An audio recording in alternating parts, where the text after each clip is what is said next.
నా వయసు 43 ఏళ్ళు. నాకు ఇద్దరు పిల్లలు. నా భర్త నా పిల్లలు చిన్నగా ఉన్నప్పుడే నన్ను వదిలేసి వెళ్ళిపోయాడు.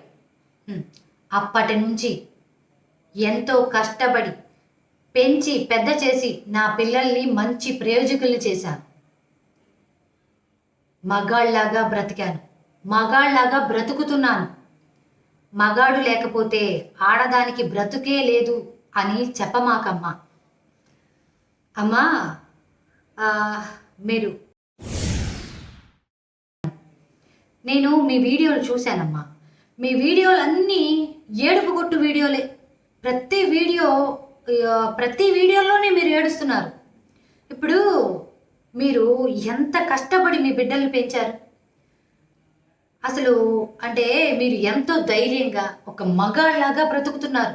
అలాంటప్పుడు మీ ఫాలోవర్స్కి మీరు ఎంత కష్టపడ్డారు, అలాగే మీరు ఎంత ధైర్యంగా ఏ సమస్యనైనా ఎలా ఎదుర్కొంటున్నారో, ఎలా ఎదుర్కోవాలో, మగాళ్ళలాగా ఎలా బ్రతకాలో చూపించాలి కదమ్మా. మిమ్మల్ని చూసి వాళ్ళు నేర్చుకుంటారు.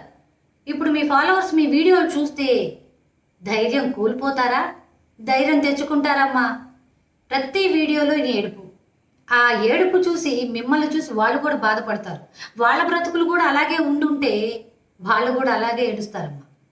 అమ్మా, మీరు పడ్డ కష్టాన్ని ఎలా కష్టపడ్డారు, ఎలా ఎదుర్కొన్నారు, అలాగే మీరు ఎంత ధైర్యంగా ఉంటారు, మీరు ఎలా మగాళ్ళగా బ్రతకాలి అనేది మీ ఫాలోవర్స్కి చెప్పాలి కదమ్మా.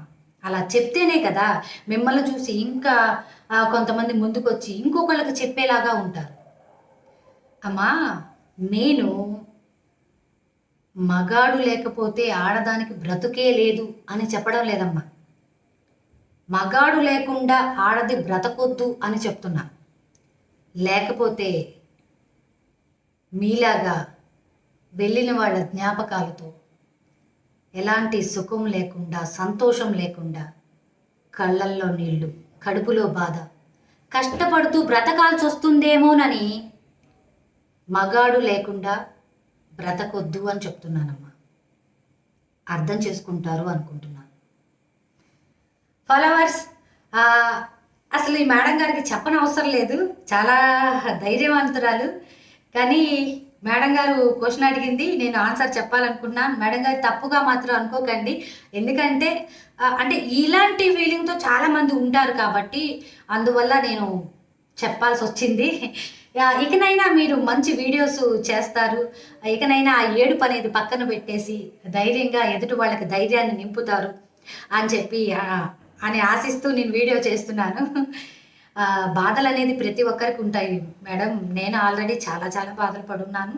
ఆ బాధల నుంచి ఎలా బయటపడ్డాను ఏంటి అనే దాని మీదే నేను కొంతమంది ఆడపిల్లలు, నేను ఒకప్పుడు బలహీనంగా ఉన్నాను కాబట్టి అలా బలహీనంగా ఏ ఆడపిల్లైనా ఉంటే నా మాటల వల్ల కొద్దిగా ధైర్యం తెచ్చుకొని జీవితాన్ని బాగు చేసుకుంటుంది అని చెప్పేసి చేయటం. అంతేగాని మీకు వ్యతిరేకంగా అయితే కాదు, మిమ్మల్ని ఎదిరించినట్టు అయితే కాదు. దయచేసి అర్థం చేసుకుంటారనుకుంటున్నాను.